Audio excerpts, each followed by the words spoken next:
Monster typhoon slams into China with millions in its path. Already it's left a trail of devastation in the Philippines. We're on the ground in some of the hardest hit areas and in North Carolina. They knew the storm was coming, but for the hundreds rescued from rising waters, it's still a shock. The emotional toll of Florence. Also tonight, a rare late-night debate in Ontario's legislature, why the Ford government says it'll do whatever it takes to slash city council. And he battled Michael Jackson for creative control, became buddies with Frank Sinatra. Quincy Jones on the mark he's left on modern music in our Sunday interview. This is The National.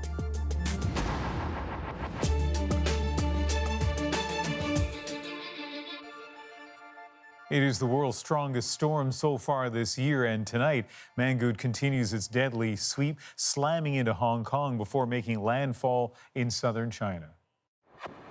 Fierce winds smashed windows and brought down trees in Hong Kong.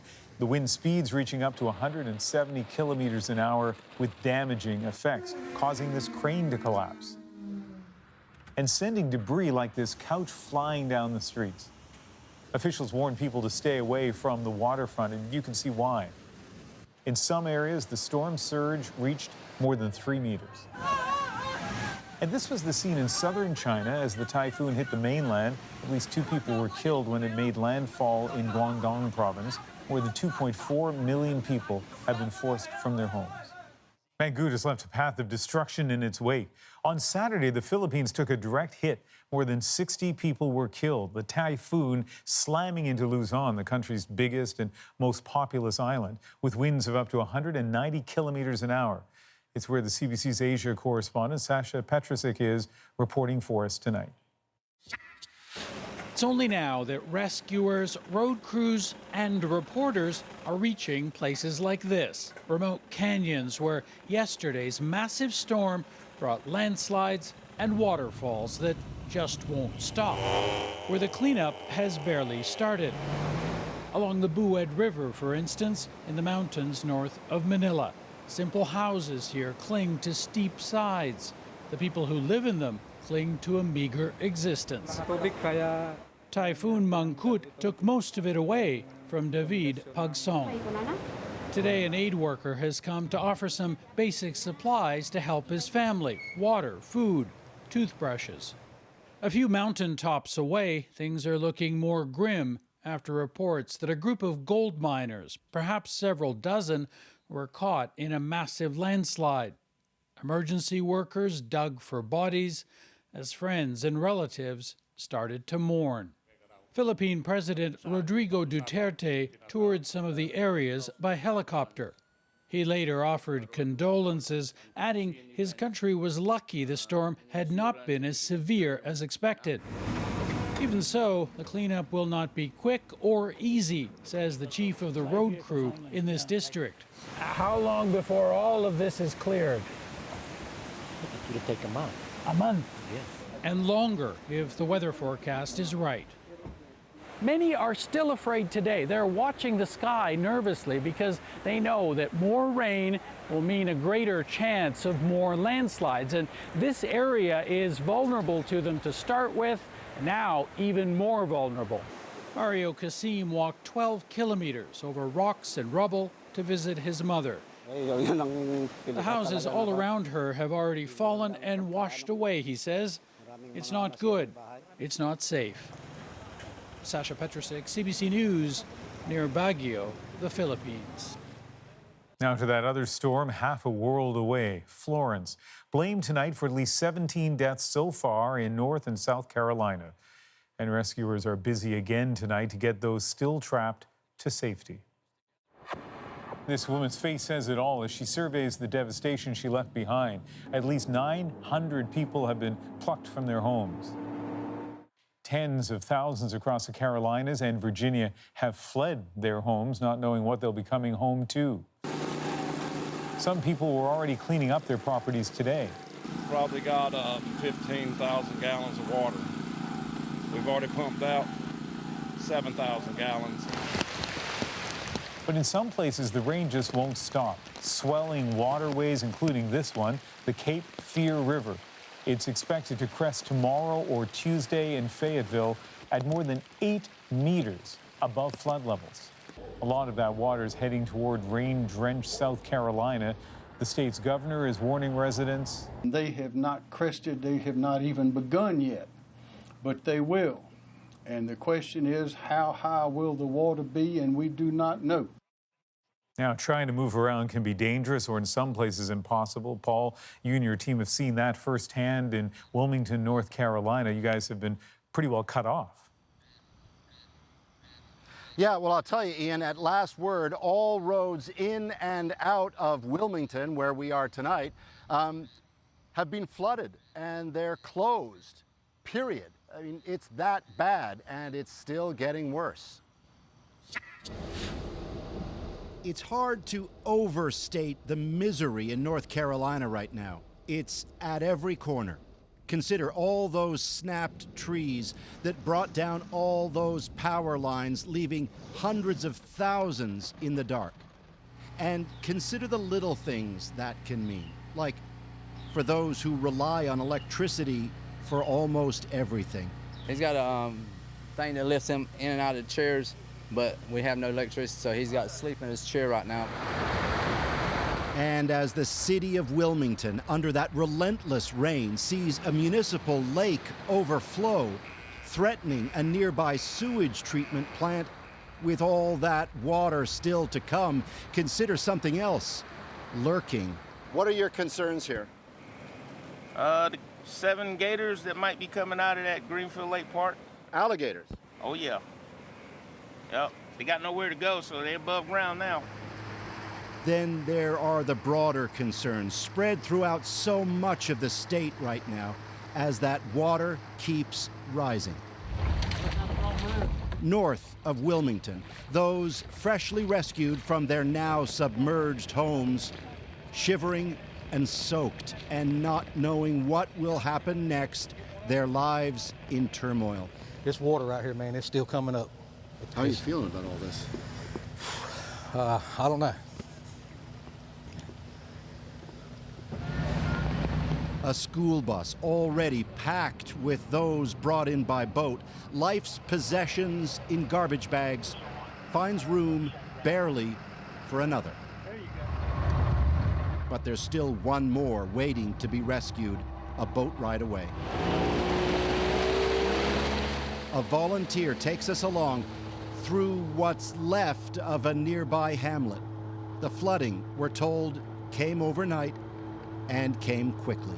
Not even enough time to drive away. Today, some were taken from rooftops. The last person waiting to be rescued, a handful of other volunteers there with him for safety, had been helping his neighbors get out all day. Now it's finally his turn. What's going through your mind right now? Honestly, it's pretty devastating. Hopefully everybody will get through this. That's all I know. I'm just sorry for everybody else, you know. And with that, the final rescue from this part of North Carolina is on the move. But along what used to be Highway 210, the boat ride to safety was a somber one. And that's one tiny hamlet in a small corner, Ian, of a state still in deep distress. So, Paul, I'm curious to hear more about what it was like out there today and also what you expect tomorrow.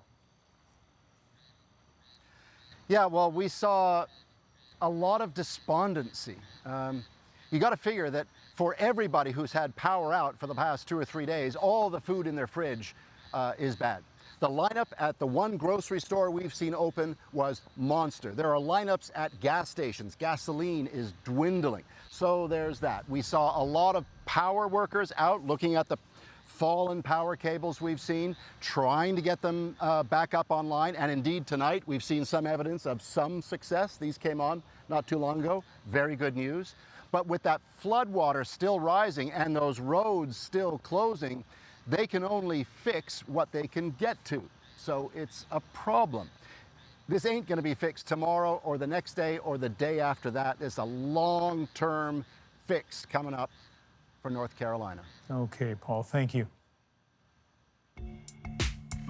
Here's a look at what else we're working on tonight. A Toronto man is going public about the hidden fees that could be costing Canadians millions of dollars. And Quincy Jones has worked with generations of stars. My conversation with the legendary music producer is the Sunday interview. Can't wait for that. But first, the woman accusing Donald Trump's Supreme Court nominee of sexual assault is going public on the record. She says she wanted to remain anonymous for fear of reprisals, but today, a university professor from California told her story about Brett Kavanaugh to the Washington Post, right in the middle of his judicial confirmation process. So what did she say and why now? Lindsay Duncombe explains.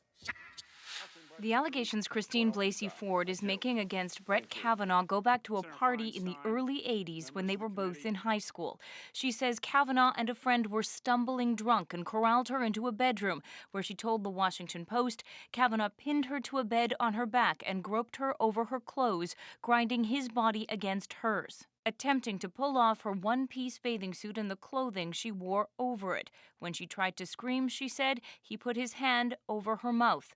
I thought he might inadvertently kill me, she said.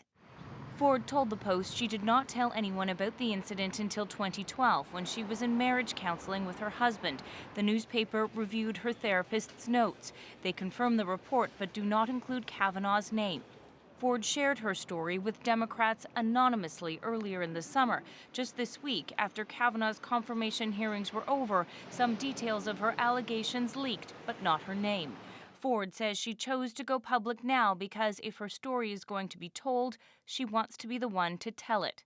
Brett Kavanaugh put out a statement saying, I categorically and unequivocally deny this allegation. I did not do this back in high school or at any time. The Senate Judiciary Committee is set to vote on Kavanaugh's confirmation on Thursday, and tonight, Democrats are demanding a delay so this can be investigated further.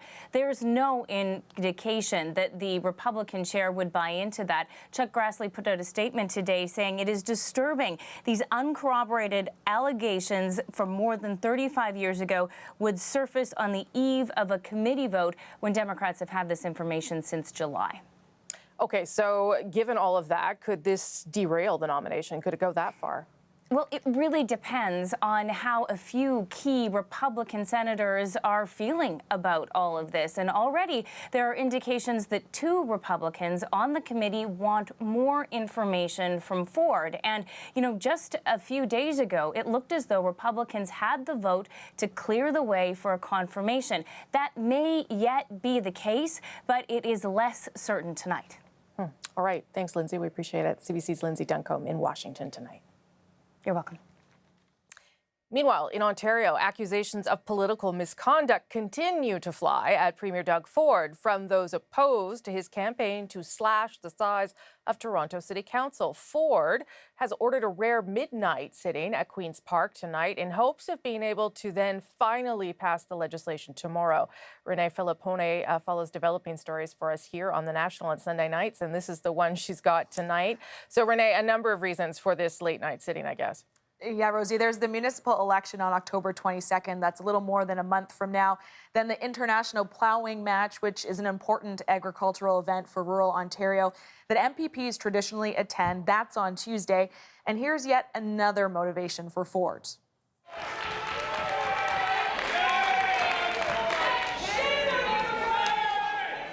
He wants to avoid another scene like this. Yesterday, during another emergency sitting, the Tories had hoped to get the bill passed.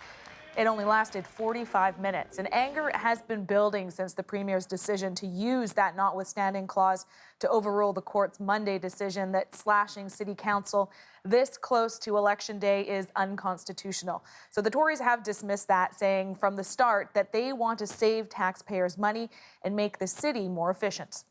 We need to get this done, and we're prepared to sit through the weekend, through the night, to send a signal that we're not going to sit idle, we're not going to be bystanders, we're going to be active, we're going to take a leadership role and get this legislation passed, because the candidates and the people of Ontario deserve that certainty, that predictability.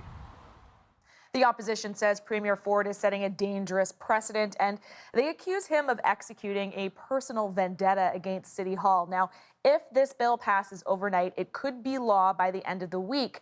But Rosie, even if that happens and the council seats are slashed from 47 to 25, Toronto City Clerk is not sure there will be enough time to even hold a proper democratic election with a drastic change like that. So we'll be watching that one all night. Renee Filippone, thank you. You're welcome. And we should point out, it's not just protesters and political opponents who oppose what Ford's doing. Disapproval for his use of the so-called nuclear option is coming from some pretty big names across the country. Former Prime Minister Jean Chrétien, former Saskatchewan Premier Roy Romano, and retired Chief Justice of Ontario Roy McMurtry have all condemned Ford's use of the notwithstanding clause, saying in a joint statement, it was not designed to be used by governments as a convenience or as a means to circumvent proper process. And they're the three who worked out the deal to have it included in the Constitution in the first place back in 1981.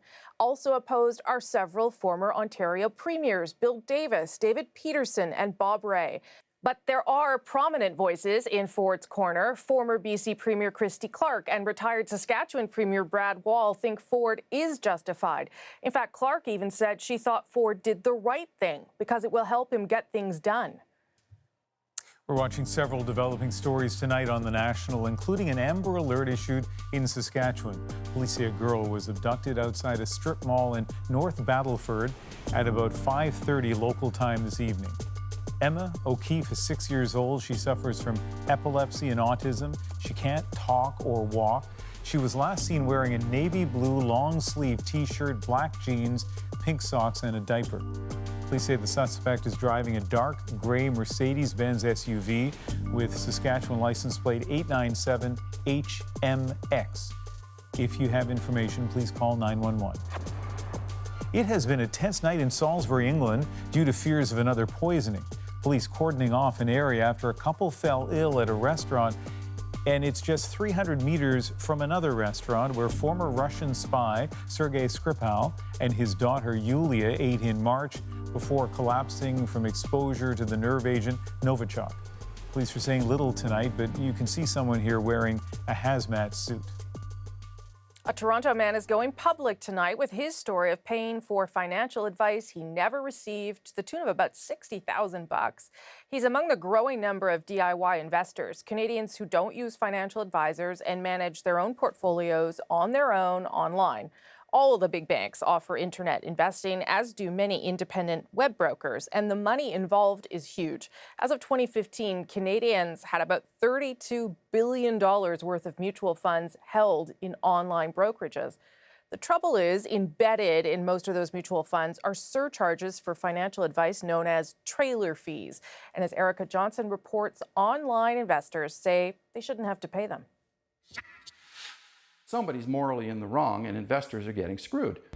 Steve Posgaj follows financial news closely. He's a do-it-yourself investor. For years, he's bought mutual funds online. The broker carries out his buy and sell orders but doesn't give advice.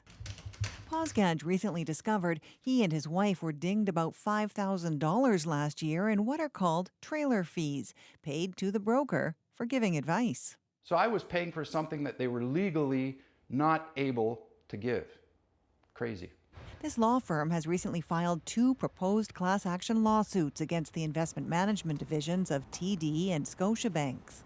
There's no advice. What are investors paying for? We say they shouldn't be paying. Neither TD nor Scotiabank would comment, saying the matter is before the courts. This investor advocate says those trailer fees paid to online brokers should be banned. This has been going on for years, and it's collectively costing Canadians probably $200 million a year. I would like to see the regulators act more decisively and more quickly on this issue. The Canadian Securities Administrators has just tabled a proposal to ban mutual fund trailer fees paid to brokers who don't give advice. The industry now has 3 months to respond. Erica Johnson, CBC News, Vancouver. All of our Go Public stories come from people like you. So if you have a story you want our team to look into, just send us an email. Go to gopublic@cbc.ca, and that's it. All right. Ahead tonight on The National, the on-screen nominees for this year's Emmy Awards are diverse, but it's a different story behind the scenes.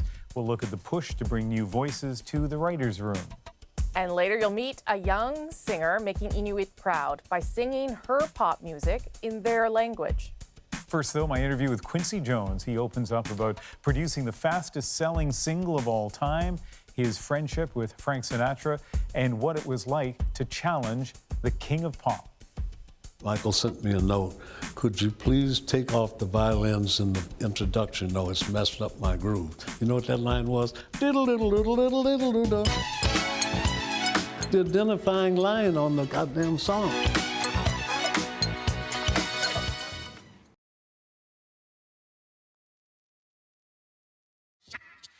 Whatever stands in our way, we will defeat it. These are just some of the shows nominated for Outstanding Drama at the Emmys this year. You're going to have to wait until Monday night to find out who wins, though. NBC pushed the award show back a day to avoid conflicts with Sunday Night Football. Well, that explains why I couldn't find it earlier. Anyway, the Emmy Awards are being praised for the number of diverse nominees this year. But what about the people working behind the small screen? Well, the percentage of Hollywood writers who are minorities might surprise you. As Zuleka Nathu tells us, the system is slowly starting to change. I came here for high school. This film kick-started the career of Star Trek actor John Cho 20 years ago, an indie made for less than $100,000. But I don't have a green card here. Canadian Quentin Lee co-wrote and co-directed the film Shopping for Fangs. He says back then, the diverse cast made it difficult to land a studio deal. I think that was really ahead of its time. I would say 1997. But finally, I feel like people are getting it. So much so, the movie was re-released last year. But despite more demand for representation, voices like Lee's are far from the norm in writers' rooms. Out of Hollywood's top-grossing films in 2016, people of color represented 8% of writers. That's according to UCLA's latest Hollywood Diversity Report. For TV, it was a little better at 15%. But to actually have proportional representation, there would have to be more than twice that number of TV writers and almost 5 times the number for film writers. In terms of volume, the numbers aren't really increasing. Trayvon Free was nominated for an Emmy this year for writing on Samantha Bee's late-night show Full Frontal. A lot of times in this business, people get hired because of who they know. And it's like most white male writers know other white male writers. Some of his fellow nominees are trying to change that. Creator and star of Atlanta, Donald Glover, has an all-black writing staff. And Insecure's Issa Rae has her own production company to foster diverse talent. You have so many of my peers and people that I look up to who are taking the reins now and saying, look, we got a chance to make our shows, so now we're going to hold this door open and make sure that other creators can do the same thing. To keep that door open, inclusion consultant Sue Obeidy's organization works with productions featuring Muslim characters, like The Looming Tower and Jack Ryan. We've seen an uptick in studios asking for Muslim screenwriters. We're not where we need to be, but we definitely have turned a corner. It means Lee can finish a script he started 10 years ago. So I'm rewriting it and unwhitewashing the characters. Hopefully, he says, this one will be an easier sell. Zuleka Nathu, CBC News, Los Angeles. Up next on The National, the Sunday interview with Quincy Jones. The music legend talks about why he wanted to be a gangster, producing hit after hit, and the moment he brought together the biggest superstars of a generation.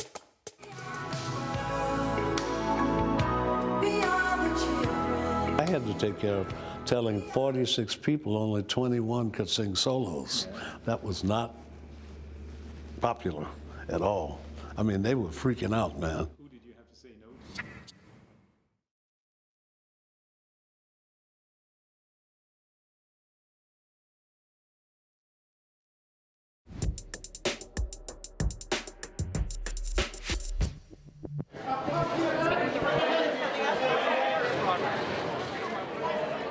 The Toronto International Film Festival wraps up tonight after 10 days of movies and parties. This is an interesting time for TIFF as the industry evolves to make room for projects not exclusively for the big screen.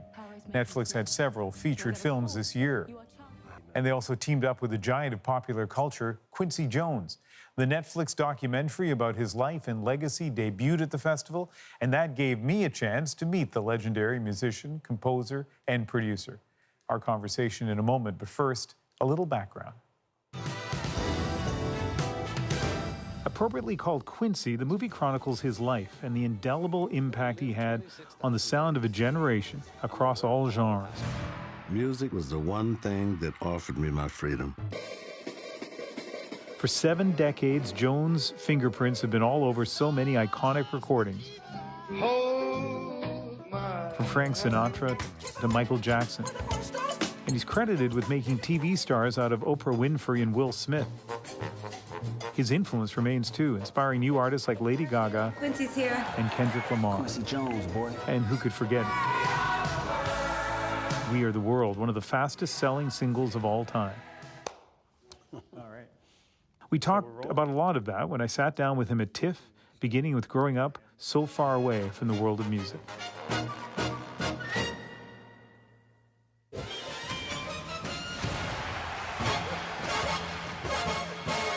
I read you grew up in a rough neighborhood and rough circumstances, and I'm sure in the 30s in Chicago. Yeah, and I'm sure some of your friends at the time took the wrong path. Yes, they did, and they're gone. How did you end up in music? Because I wanted to be a gangster too, you know. Yeah. Because kids, you want to be what you see, you know. And my father was an architect for the most notorious black gangsters in the history of America, the Jones Boys. And I wanted to be a gangster till I was 11, a serious gangster. Because I saw Tommy guns every day. Wow. Dead bodies, stogies, piles of money in back rooms, a Drexel wine and liquor, you know. Unbelievable, man. So when did it change, your It dreams? changed when I moved to Bremerton. And we were baby gangsters at 11 years old. And we wanted to take that place over. And we had to, you know, we believed in the experience enough to do it. We ran all the stores, steal everything in there. And we broke into the Armory, which was our recreation hall right next to an Army camp in our house. Then individually went to the separate rooms to break in the offices. And I broke in one with a piano, and I left it. And something said, "Idiot, go back in that room." And I went back in the room and went over to the piano and touched it, because I didn't realize human beings played that stuff. I heard it all my life. And it told me right then, this is what you'll do the rest of your life. No lessons before you touched that piano? No, but the next day I went back to Kuntz Junior High School and studied sousaphone, tuba, B-flat baritone, E-flat alto, French horn, trombone, to play in the marching band with the majorettes. I was going to say, because those are tough instruments for a kid to learn. I know, but man, I love brass, you know. That's why I like to write for bass and brass, you know. Yeah. Love it. So love it. I only got 10 minutes with you, so we got to cover some of the big names, right? So shut up. No, not at all. No, but I'm just going to make sure I get there. Frank Sinatra, did you still wear the ring that he gave you? Wow. The rest of my life. One of the greatest guys I've ever met in my life. I would like to have you meet a gentleman who's been doing these marvelous orchestrations for me, Mr. Quincy Jones. Right there. Q, Mr. Quincy Jones.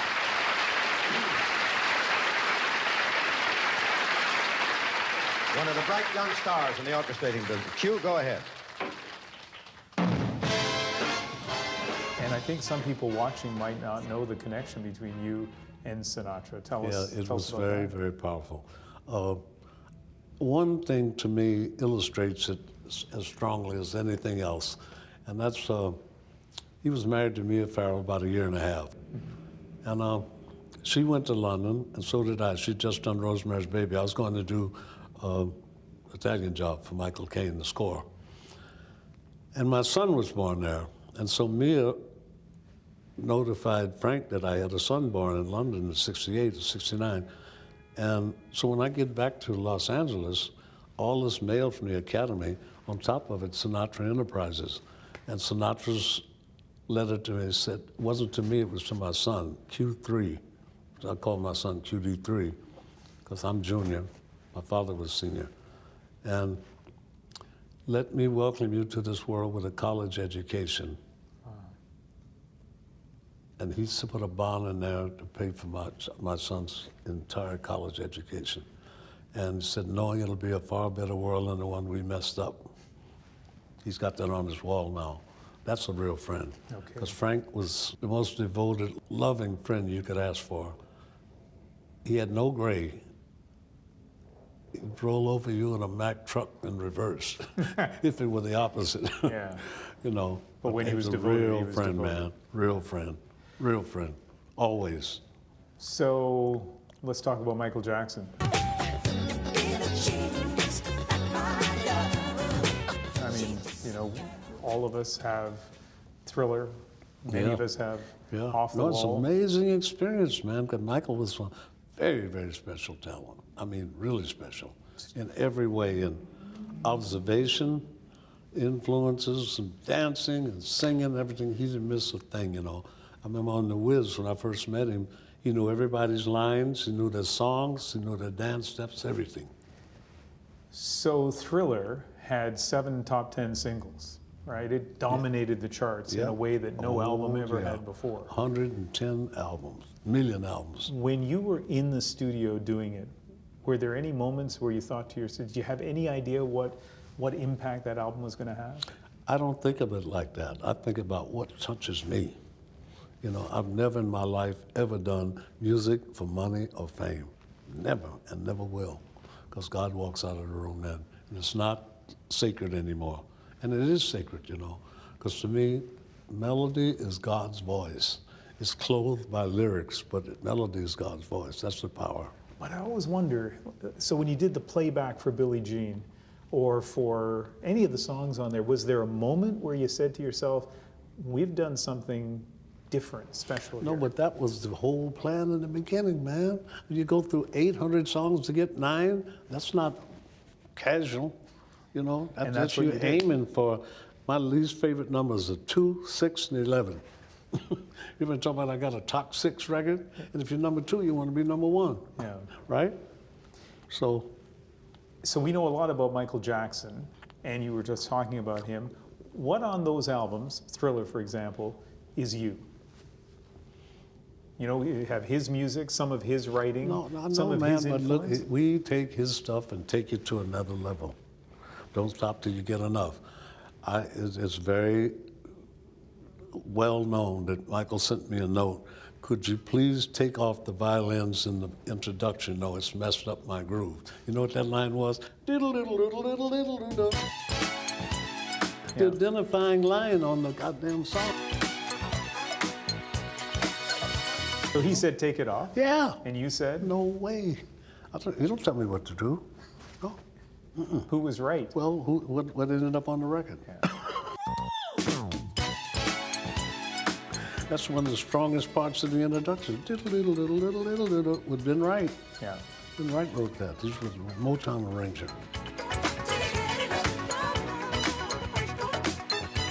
Let's talk about We Are the World, one of the best-selling records of all time. There have been lots of other groups that have done similar songs, including here in Canada.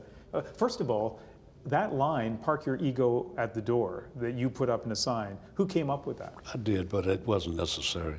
They came in for the right reasons. They really did. They came there to give back. And that's, you know, it wasn't necessary. We all a part of God's great big family.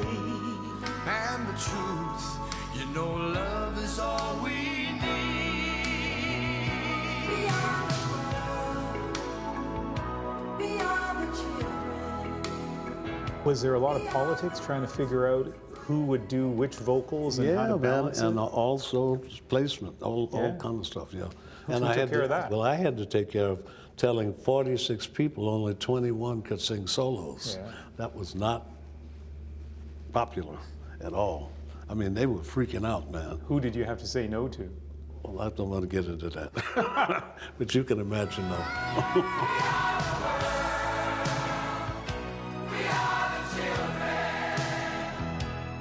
Diana Ross and her limousine and bodyguards, and Springsteen comes in a pickup truck, you know.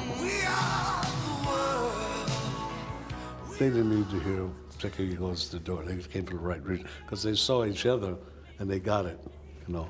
They really did. Our time's up, so one last thing. What's next for you? 10 movies, 6 albums, 4 Broadway shows, No. two networks. We're in business with Donatella Versace with Q's Jazz Lounge and Juice Juke Joint in 25 hotels, $700 million hotels around the world. It's just unbelievable what's happened. I got a huge company in Dubai, Abu Dhabi. So you're retired? Bet is your father. No, I'm not retired. I've never been so busy in my life, man. I'm 85, you know. You are an impressive man. Really nice meeting you. You too, brother. Thanks. You're a good movie star, man. Good God. Have you done movies? No, no. You should, man. Anyway, that is fantastic. I really appreciate it, and I've been a huge fan of a lot of your work, so that's very cool. Thank you, All brother. right, you're on to your next interview. Thank you. Yeah. Thank you. Fantastic. Yeah, thank you. Beautiful cat. That's what we always say about you after every meeting. What a beautiful cat. Not my idea, by the way, to leave that in. Sean, the producer, did such a fantastic job. Put that in, just for the record. I want to play a little bit of music that we heard right at the beginning of the interview. Let's just listen to this for a couple of seconds. Okay, and Rosemary, when you and I were talking earlier this evening, you surprised me, given your relative youth, that you remember that from a TV show. From a game show, right? Yeah. A Definition, which was shot here in Toronto. It was also part of the Austin Powers movie. Why are we playing it? It's because, I didn't know this until tonight, Soul Bossa Nova, written by Quincy Jones in the early 60s. I'll tell you, you look at this guy's resume, and it is astounding. He's behind everything. All right, up next on The National, my movie star co-host and myself, Kelly Fraser is a Juno-nominated artist fighting to be seen and heard. Her pop music is remarkable, not only because she sings it all in Nuktutuk, but also because of the message she's sending to the next generation. It's not their fault that our parents went through hardships and gave us some pain, passed down some pain, and I want to say, don't take it. It's not yours. That pain, it came from somewhere where that wasn't even fair.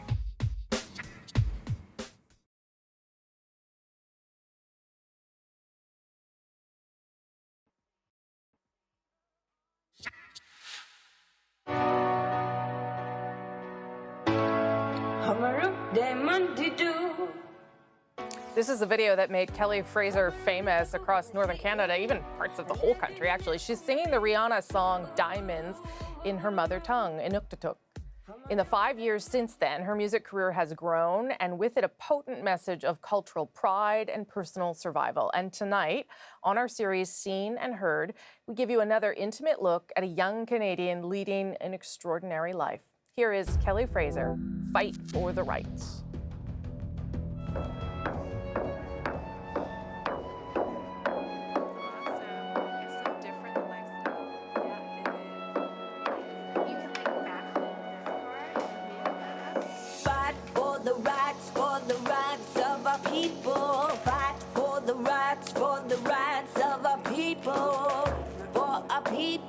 For our future people.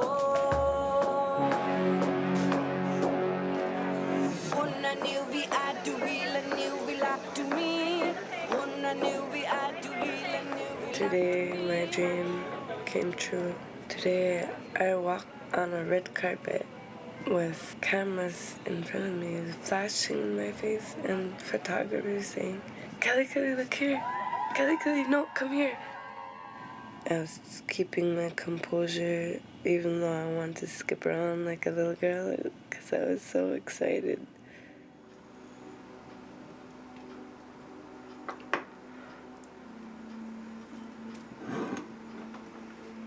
Thank you, Creator, for another day. Let me see good things, smell good things, say positive things, and hear good news. My music is to heal people. I need to heal too. And making healing music heals me. And it heals people around me, and they need it. They need someone to let them know it's gonna be okay. I remember the day someone told me you're gone. Never thought something was ever wrong. I said, my name is Kelly Fraser, and I grew up in Senekiloaq, Nunavut. It's a little island in the middle of Hudson Bay, right near northern Quebec. When you grow up in a place where people have witnessed a lot of trauma and pain, you grow up having some scars too. The Canadian government forced my mother into a residential school. They ripped her out of the arms of her own mother. They were told not to speak in their language, Inuktitut. They were told not to talk anything about their culture. They were abused day and night. I will stay strong and hold on. It won't be too long till the storm passes. Then the rain dries, just like the tears in your eyes. Life can give you a surprise, bad and good. And in the hood, the pressure is high.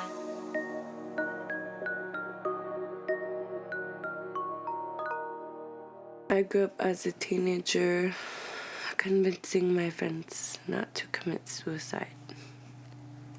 I grew up, even after my dad committed suicide, with friends that came to me and said, I'm thinking these thoughts. And I would say, the worst thing to ever feel is losing someone you could have helped. I'm here to tell the younger people that there is hope. There is a better life tomorrow.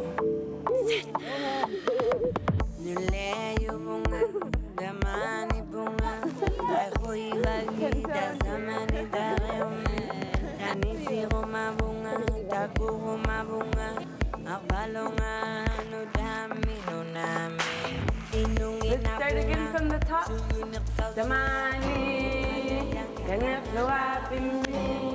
It's so important to do these workshops because these kids gotta know, give them something to do, exercise their mind, inspire them.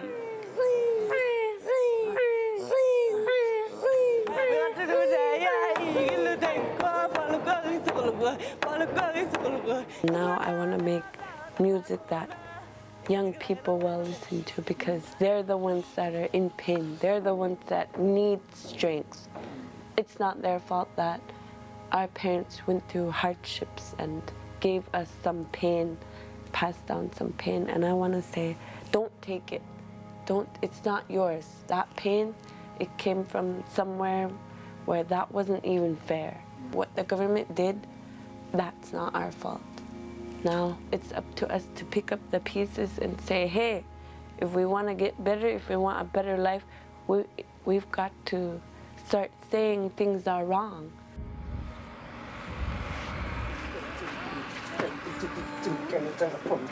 We're looking for a seal. Please leave us alone. Leave us alone.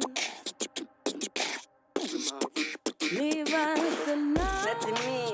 Even though I wasn't suffering as badly as maybe other people were, I felt their pain. I didn't want my people to feel pain, to suffer from the consequences of being forced into a lifestyle they didn't want.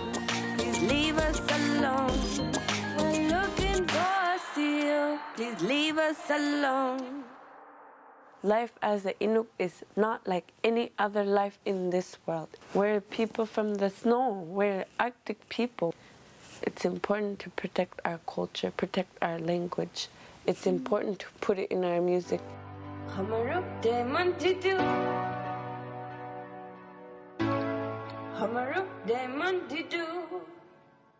want everyone to enjoy a different language, a different culture. I want especially Inuit to feel proud of listening to music that is mainstream but in their own language. I'm proud of being Inuk. I'm proud of where I come from.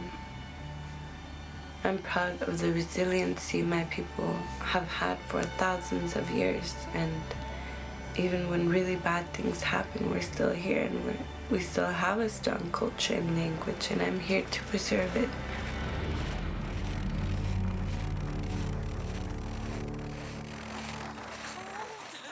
Our series Seen and Heard continues a week from now with a story of family devotion. Stefan Alexis has put his life on hold to care for his younger brother. Torrance has cerebral palsy and no longer qualifies for public care. Their story next week on The National.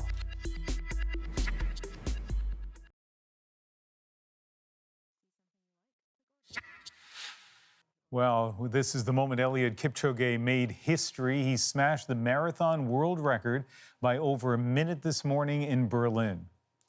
It took him just 2 hours, 1 minute and 39 seconds to run those 42 kilometers. The third time he's tried to break the record, and his success is our moment of the day. And at last, the world record is his. I really feel happy. I feel great to run a world record. In sport, they say, train well and show yourself approved in a race. So it shows that I trained for the last 4 months in a positive and in a good way. I want to say actually thank you to all the spectators from the first kilometer to the last kilometer. They really pushed me. Yeah. It was like having music in my ears. Okay, I am not a runner. Me neither. Me neither. To put this into perspective, okay, about how fast this guy was going, he was doing each kilometer in 2 minutes, 58 seconds. Each kilometer, he was going that fast, and he did that for more than 40 kilometers. I mean, he will probably be under 2 hours, be able to do a marathon in under 2 hours. It is conceivable with those kinds of numbers. It's astounding. I too am not a runner. In fact, I'm a fairly slow walker. People are like, it's kind of embarrassing. But I was reading about this, and they were saying that he had people pacing him at the beginning, and then they couldn't keep up anymore. So he had to go the second half basically by himself, and then he got faster. So let's put this in miles. In the second half, he ran a 4:37 mile over and over and over again. The human body. Yeah. That is The National for September 16th. Good night. Good night.